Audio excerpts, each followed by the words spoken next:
Satu hari, satu batu dalam 1 minit.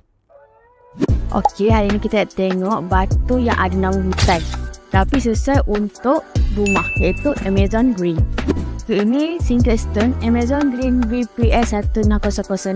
Okay, dia punya material dia kukuh, mewah dan juga versatile.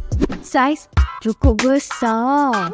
Nak jadikan sebagai feature wall, kitchen top ataupun island top. Rada natural macam akar pokok dalam hutan Amazon. Warna campuran hijau top scarf dengan highlight putih dan coklat. Single stone ni memang tahan api, tahan jalan, sesuai untuk dijadikan sebagai ruang dapur, kitchen top, island top ataupun feature wall yang nak nampak berani dan juga mewah. Esok kita tengok batu lain pula. Jangan lupa follow, like, komen dan share untuk satu hari satu batu dalam 1 minit.